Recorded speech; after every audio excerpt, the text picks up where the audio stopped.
Just before anybody thinks I'm going to run out the door and join Sinn Féin, I thought that maybe the best thing I could do for the Irish electorate is give them a wide berth and stick with journalism. But I was just going to make one quick point about the book. I co-authored it with my partner Martina Devlin, and we were always rowing about who could take the majority of the credit for it. And then I said, well, why don't we both take the majority of the credit for it? And my brother, who's a chartered accountant, pointed out, look, mathematically that's not quite possible, really, if you're both to take the majority of the credit for writing the book. But I pointed out to him it was a book about the Irish banks, so he said, OK, you'll probably get away with that. So that's in terms of where all the work went in the book. But I was just going to make a broad few points about what I saw as a journalist in terms of what was happening with the banks and the banking crisis as we were covering it. And I think the "we told you so" bandwagon is getting pretty crowded at the moment with economists, with the IMF and with some opposition politicians. And some people have, as was pointed out here earlier today, have engaged in revisionism. John Hurley from the central bank said in March of this year that he warned time and again that house prices were increasing too quickly and too strongly. And it is true the central bank did issue that alert. But the bank's main thesis was that Ireland was heading for a soft landing. And I think we'd all agree, we're not really sure if we've landed yet or not, but certainly it hasn't been soft. But the blame game is going on at the moment. It's going to go on for a little bit more to come, because what people say in public and what people say in private are two different things. And certainly writing the book, that's something I came up across an awful lot. The politicians are really blaming the banks and the regulators. The banks are largely blaming the regulators. And then some people in regulation say there wasn't the political will to call a halt to the credit and property party, and even some mild measures which were proposed by the financial regulator to slow down the banks extending credit for the purchase of greenfield sites were actually watered down following lobbying from some of the banks. And if I've left anyone out, of course it's the developers. And this time last year, if you asked any business journalists or any of the experts what was going to happen, they would say, well, look, I think maybe some of the developers are going to go bust. But in reality, what we've seen is effectively the banks would have gone bust were it not for the support of the state. And the big developers are still all out there. And obviously, the thing that seems to be changing at the moment perhaps relates to Liam Carroll, who on Friday was forced to seek protection from the banks, from creditors, as a result of pressure from Dutch-owned ACC Bank. Interesting to see the Irish banks are still trying to work with NAMA, and we'll see how that's going to pan out in future. But there was one peculiarity about the banking crisis, covering it as a journalist, and that was that the rest of the world seemed to recognise there was something deeply wrong with the Irish banks long before the Irish authorities really woke up to it. And that might sound like a gross generalisation, but the international investors began to sell off the shares in the Irish banks a full 14 months before the Irish banking guarantee. Now, the share slide began in August 2007, so almost 2 years ago. And the explanation given by those big international investors who were busily selling off shares in the Irish banks was very simple. They said, we're worried about the Irish banks' exposure to commercial property. Now, that was 1 full month before the collapse of Northern Rock, which sparked the biggest run on a bank in this part of the world for 160 years. Now, in September 2007, the banks still continued to insist they were in fine fettle. There were no sell recommendations by the Irish stockbrokers on Irish bank shares. But by January 2008, the London operation of the Swiss bank UBS, which I think you heard about earlier on from Dermot Gleeson, the UBS analyst Ross Curran said there was a danger that commercial property values in Ireland could fall by 30%. And he said that would represent a significant risk to earnings over the next 2 years for the Irish banks. And he went out and he did something that nobody had done up till then. He told investors to sell your shares in AIB and sell your shares in Anglo. Now, at that time, the Irish-based stockbrokers were still saying there doesn't seem to be a major issue, and none of them publicly issued any recommendation for people to sell shares in the Irish banks. They may have done so privately, but there were no public sell recommendations.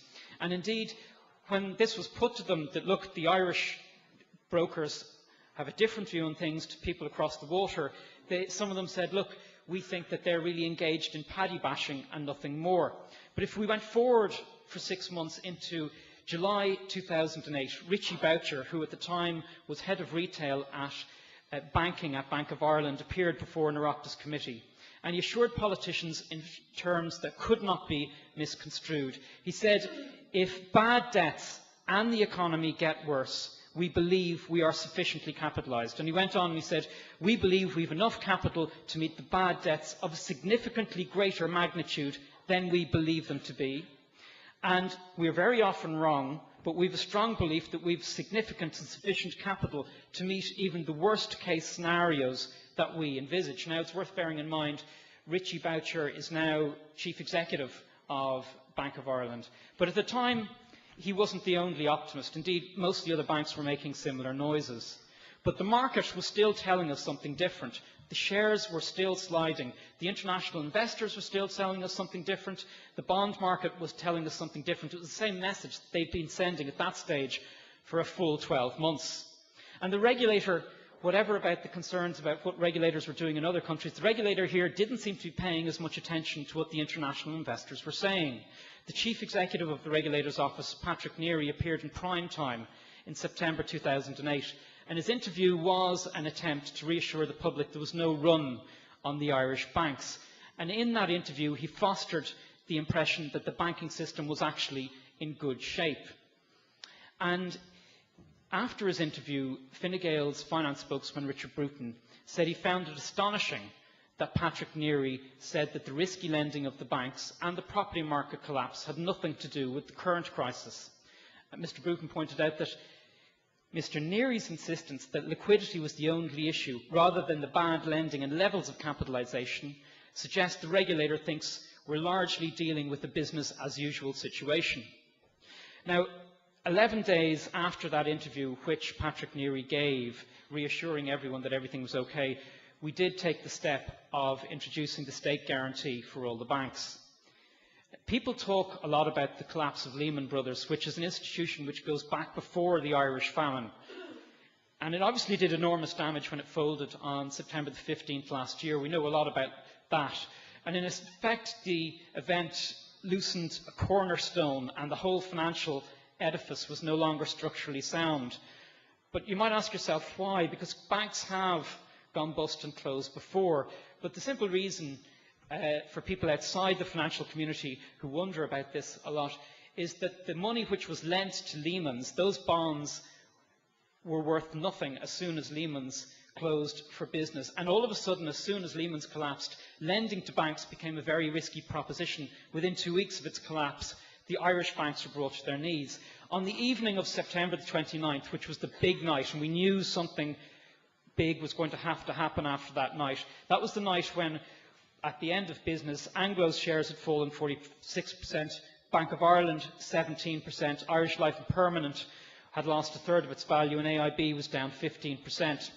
There was a share rally the following morning after the government did introduce the guarantee, and it did go some way to alleviate the liquidity issue. But the banks still seem to be living in something of a state of denial about their need for new capital.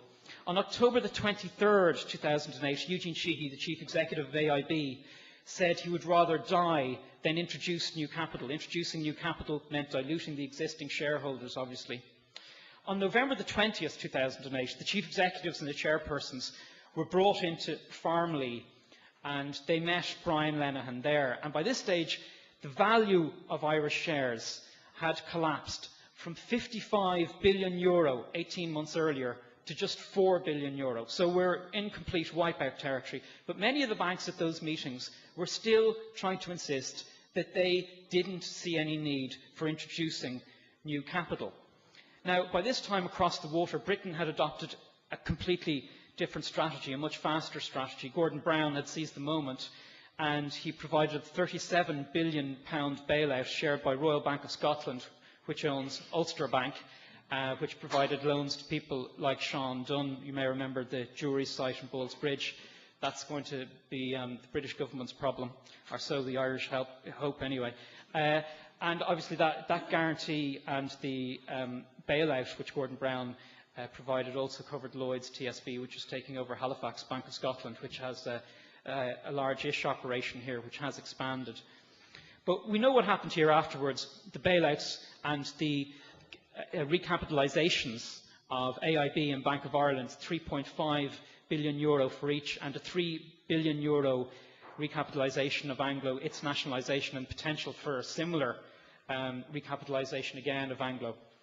But much of the damage that's been done to Ireland as a place to do business has been as a result of the multiple scandals at Anglo-Irish Bank. And I see Alan Dukes sitting there in the audience, who's a director of Anglo, and I think many of you will be very interested to hear what he has to say when I think he's speaking tomorrow. But I just wanted to refer to Paul Krugman. He's been referred to a lot over the day, and I was away last week and I brought away his book, which has the very uplifting title, The Return of Depression Economics. I was reading it on my holiday and my girlfriend was wondering what was going on, but anyway. But in it he makes just a point about banks, and I just want to read out the paragraph he wrote.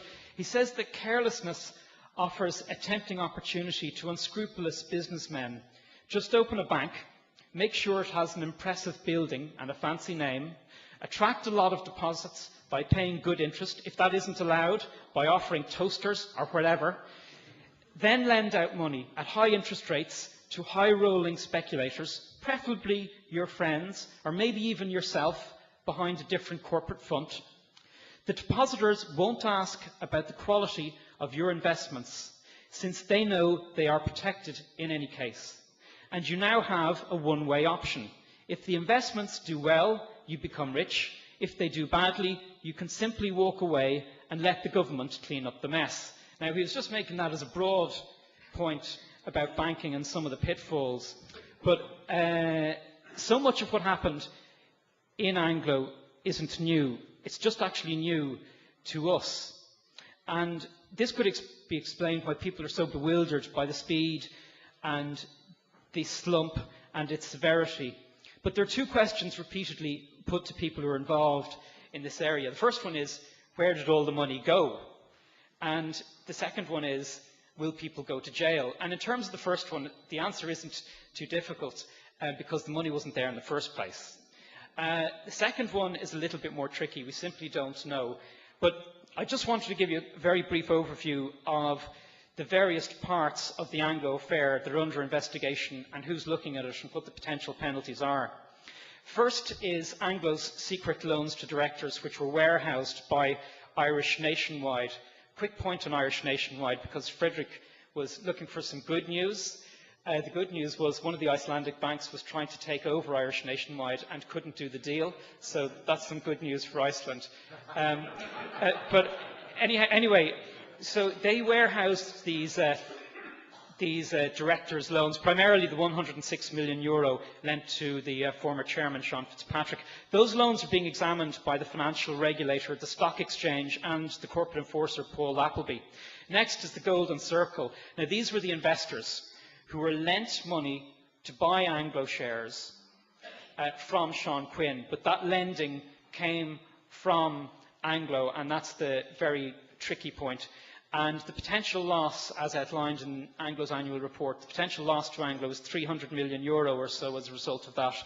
And obviously, the taxpayer effectively now owns Anglo, so that's the concern there. So that's being investigated by the Gardaí and Paul Appleby, and the investigation will also examine the role of Anglo and its advisors who set up the scheme.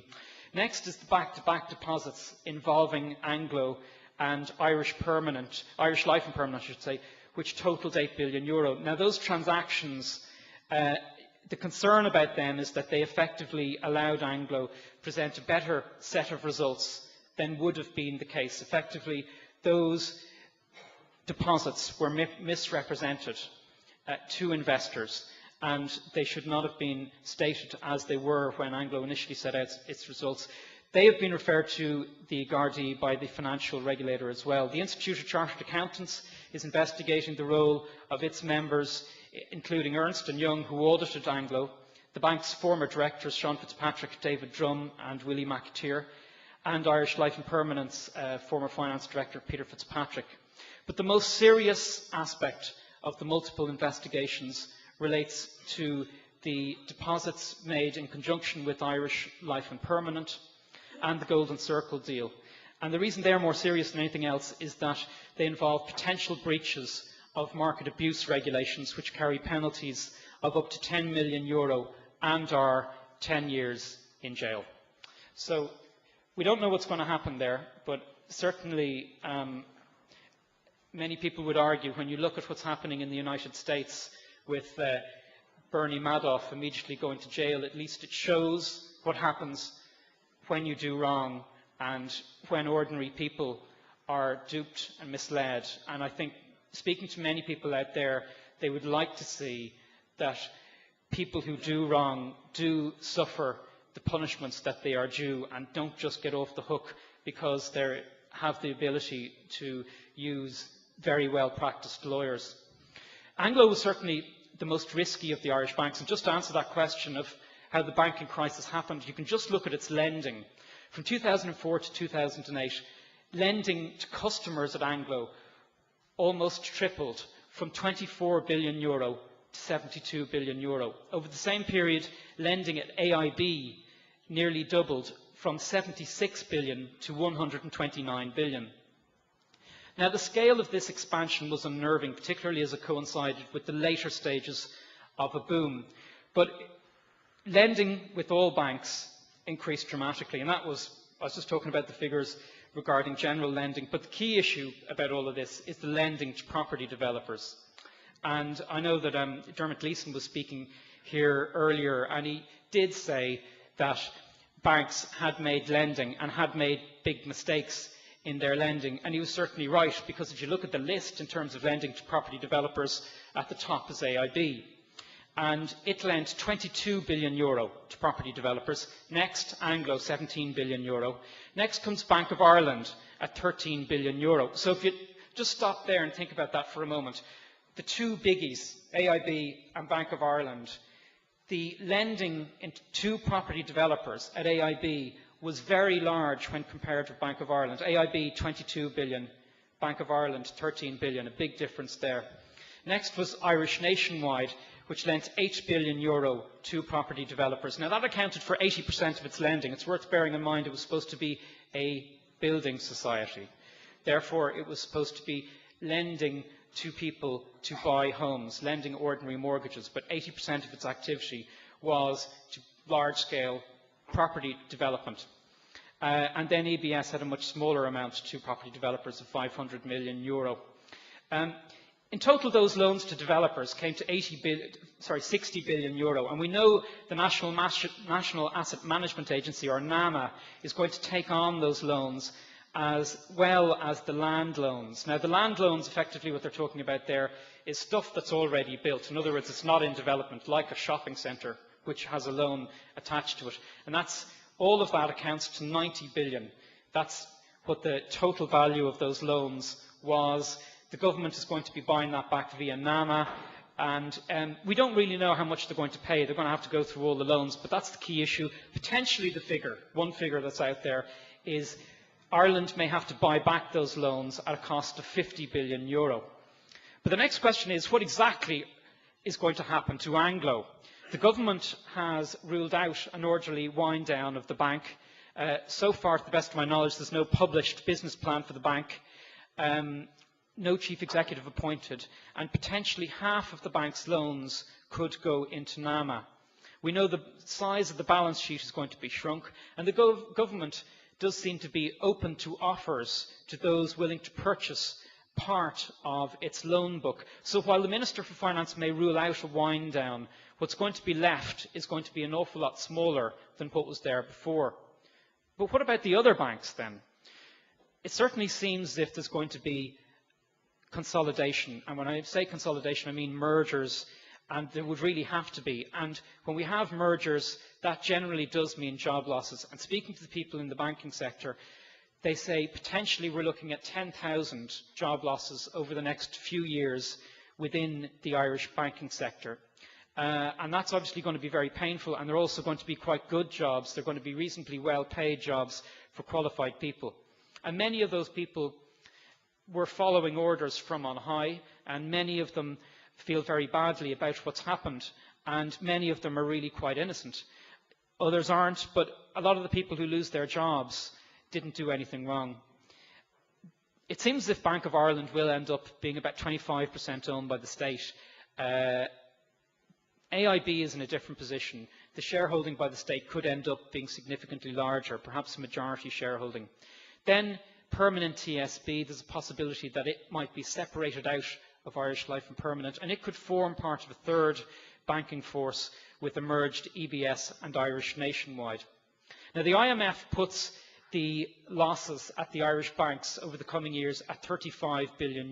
The Irish banks have some capital to absorb that, but not all by a long stretch. So in reality, what's going to happen is that the Irish taxpayer is going to be paying for many years to come in one way or another to sort the mess out.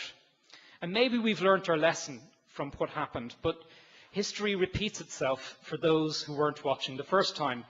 And there's a frequently misquoted paragraph from Karl Marx in Das Kapital. And he says, in every stock jobbing or stockbroking swindle, everyone knows that in some time or other the crash must come. But everyone hopes that it might fall on the head of their neighbour, after he himself has caught the shower of gold and placed it in safety. Après moi, le déluge is the watchword of every capitalist and every capitalist nation. Hence, capital is reckless for the health or length of life of the labourer. That was Karl Marx, but as we know, none of the Marxists ever made it into the boardrooms of the Irish banks. Thanks very much.